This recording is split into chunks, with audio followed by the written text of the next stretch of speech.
کلمہ کو کہتے ہیں جو تنہا اپنا معنی ظاہر کرے. ایک اب یہ تنہا اپنا معنی ظاہر کرتا ہے، لیکن کبھی کوئی بامعنی لفظ یا کلمہ تنہا اپنا معنی ظاہر نہیں کرتا، اس کا کچھ اور نام ہوگا. کبھی کوئی تنہا معنی ظاہر کرتا ہے لیکن اس میں زمانہ نہیں پایا جاتا. تو ہم یہاں یہ بتائیں گے کہ فعل سے مراد وہ کلمہ یا بامعنی لفظ ہے جو تنہا یا اکیلا اپنا معنی ظاہر کرے اور اس میں تینوں زمانوں میں سے کوئی زمانہ بھی پایا جائے. تو یہ کمپلیٹ تعریف ہو جائے گی. اب اس کی مثالیں دیکھ لیں جی. مثلاً داخلہ، دخلہ داخل ہونا، آنا. قرأ، قرأ کا مطلب ہوتا ہے پڑھنا. اس سے مشہور لفظ ہے قرات، جسے قرت قرت کہتے ہیں. یہ لفظ اصل میں قرات ہے. قرأ یقرأ قراءۃ.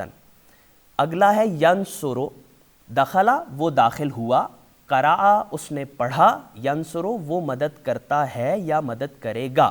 یہ فعل مضارع ہے. فعل مضارع کیا ہوتا ہے آپ ابھی اگلے درس میں جان لیں گے. یفعل وہ کام کرتا ہے یا کرے گا. یدخل وہ داخل ہوتا ہے یا داخل ہوگا.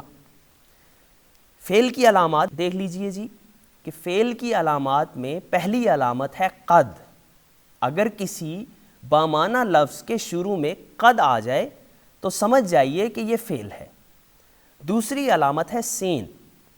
اگر کسی بامعنی لفظ کے شروع میں یا کلمہ کے شروع میں سین آ جائے، جیسے سیعلم، تو وہ بھی فعل ہوگا. اگر سوف آ جائے تو بھی وہ فعل ہوگا. چوتھی علامت ہے نون تاکید یا نون مشدد.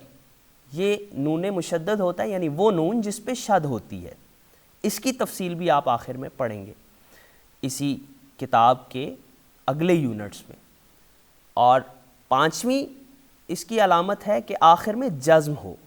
جزم سے مراد ساکن ہوتا ہے. آپ کو پتہ ہے، آپ نے سب نے قرآن مجید پڑھا ہوا ہے، قرآن مجید میں سکون اور جزم آتی ہے، یعنی آخر میں کوئی حرکت نہ ہو اور آواز بند ہو جائے تو اسے ہم جزم کہتے ہیں. جزم کے لفظی معنی بھی سن لیجئے. اس کا لفظی معنی ہوتا ہے یعنی لغت میں اس کا معنی ہوتا ہے پختہ کرنا، پختہ ہونا. اگلی علامت ہے ضمیر مرفوع متصل. یہ ضمیر ہوتی ہے جی. ضمیر کی تعریف کیا ہے اور ضمیر مرفوع متصل کیا ہے اور ضمائر کی باقی قسمیں کون سی ہیں، یہ بھی آپ اگلے یونٹس میں پڑھیں گے. ایک اور علامت ہے نہیں. نہیں کا مطلب ہوتا ہے روکنا. اس کو انگریزی میں نیگیٹو آرڈر بھی کہتے ہیں. آپ نے جب کسی کو کسی کام سے منع کیا تو اسے ہم کہیں گے فعل نہیں. تو یقیناً یہ فعل کی قسم ہے، کیونکہ فعل کے ذریعے ہی آپ کسی کو روکتے ہیں کہ آپ یہ کام مت کیجئے. امر، امر کا مطلب ہوتا ہے حکم دینا. تو یہ آرڈر ہے، اسے فعل امر کہتے ہیں. تو امر آ جائے اگر کسی بامعنی لفظ میں، حکم آ جائے کہ یہ کرو، تو اسے بھی فعل کہیں گے. اگلی علامت ہے آخر میں تائے ساکن کا آ جانا. یہ تا لمبی ہے، یہ تائے مدورہ نہیں ہے. اگر کسی بامعنی لفظ کے آخر میں تا آ جائے اور وہ ساکن ہو تو وہ بھی یقیناً فعل ہوگا. بقیہ علامات فعل، حروف ناصبہ کا شروع میں ہونا. یہ حروف کون سے ہیں؟ یہ وہ حروف ہیں جو فعل کو نصب دیتے ہیں. نصب مطلب زبر ہوتا ہے. حروف عتین کا شروع میں ہونا، یعنی عتین سے مراد الف، تا یا نون ہے.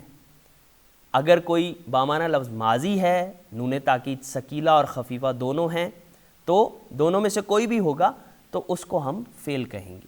یہ علامات فعل جتنی بھی آپ کو سمجھ نہیں آئیں، یہ اگلے دروس میں آپ سمجھتے جائیں گے. اب دیکھیے جی، بامعنی لفظ کی تیسری قسم ہے، یعنی مفرد بامعنی لفظ کی تیسری قسم حرف ہے. حرف کو لغت میں اس کا معنی جب دیکھا جائے تو وہاں لکھا ہوگا طرف یا کنارہ. ایج کو کہتے ہیں، انگریزی میں اسے ایج کہتے ہیں. اصطلاحی معنی یعنی گرامر کی اصطلاح میں حرف سے مراد وہ لفظ ہے جو تنہا اپنا معنی بیان ہی نہیں کر سکتا، بلکہ اپنے معنی کو بیان کرنے کے لیے یہ کسی نہ کسی دوسرے بامعنی لفظ یا کلمہ کا محتاج ہوتا ہے. اب اس کی مثالیں دیکھ لیجئے، جیسے با، تا، لم، ان. انفرادی طور پہ یا انڈیویجولی ان میں سے کسی حرف کا کوئی معنی نہیں ہے، لیکن جب یہ کسی دوسرے کلمے کے ساتھ ملتا ہے تو یہ معنی دیتا ہے۔ حرف کی علامات دیکھ لیجئے جی، کہ اگر اسم اور فعل کی کوئی علامت نہ ہو تو ہم کہیں گے کہ یہ حرف ہے۔ حروف میں سب سے پہلے حروف جارہ ہیں۔ انگریزی میں ان، ایٹ، فار، سنس وغیرہ یہ وہ حروف ہیں جنہیں ہم پروپوزیشنز کہتے ہیں۔ تو یہ مختلف فعلوں جملوں کے درمیان ایک بریجنگ کا کام کرتے ہیں۔ اسی طرح حروف جارہ ہوتے ہیں۔ حروف جارہ 17 ہیں اور یہ ایک شعر کی صورت میں لکھے ہیں۔ بہت اچھا ہوگا اگر آپ اس کو پڑھتے ہوئے اسی شعر کی صورت میں یاد کریں، آسانی سے یاد ہو جائے گا، جلدی یاد ہو جائے گا۔ تو شعر دیکھیے جی، باؤ تاؤ کافو لامو واؤ منزو مز خلا ربا ہاشا من عدا فی ان الا حتی علا۔ گنیے گا، یہ پورے 17 ہیں۔ با، تا، کا یعنی کاف، کشمیر والا کاف، لام، واؤ، منزو، مز، خلا، ربا، ہاشا، من، عدا، فی، ان، الا، حتی، علا۔ ان میں سے ہر ایک اپنے اپنے جگہ پہ مختلف معنی پر دلالت کرتا ہے۔ جیسے با ہم کہتے ہیں بالکتابی، تو با کا مطلب ہے ساتھ، کبھی یہ اور معنی میں بھی استعمال ہوتا ہے۔ جیسے ہم کہتے ہیں بسم اللہ الرحمن الرحیم، تو بسم اللہ، اللہ کے نام کے ساتھ، بسم اللہ، اصل میں یہ حرف جر ہے، اور یہ سارے حروف جارہ ہیں، یہ بھی یاد رکھیے گا۔ اور ہم نے اوپر پڑھا تھا پچھلے درس میں کہ اسم کی علامات میں سے ایک علامت یہ ہے کہ اس سے پہلے حرف جر آتا ہے۔ تو اگر یہ با یا تا یا کاف یا کوئی بھی حرف جر آ جائے تو یہ بھی آپ جان لیجئے کہ یہ اسم ہوگا۔ تا، تا قسم کے لیے آتا ہے، تاللہ۔ کاف، یہ کاف تشبیہ کے لیے آتا ہے، جب دو چیزوں میں سے ایک چیز کو دوسری کے ساتھ تشبیہ دینی ہو، یعنی مشابہ قرار دینا ہو، یعنی سملیرٹی بیان کرنی ہو، تو کاف استعمال ہوتا ہے۔ جیسے وجہو کا کل قمری، آپ کا چہرہ چاند جیسا ہے۔ لام، یہ لام ملکیت کے لیے آتا ہے، جیسے ہم کہتے ہیں الملک للہ، بادشاہی یا سلطنت اللہ کے لیے ہے۔ واو، یہ واو اور کے معنی میں آتا ہے، جیسے انا و انتا، میں اور آپ۔ واو قسم کے لیے بھی آتا ہے، جیسے واللہ۔ منزو اور مز، منزو اور مز یہ کہ ایک خاص زمانے کے لیے آتا ہے کہ اس وقت سے، منزو اربعۃ عامن، مز بھی اسی طرح آتا ہے۔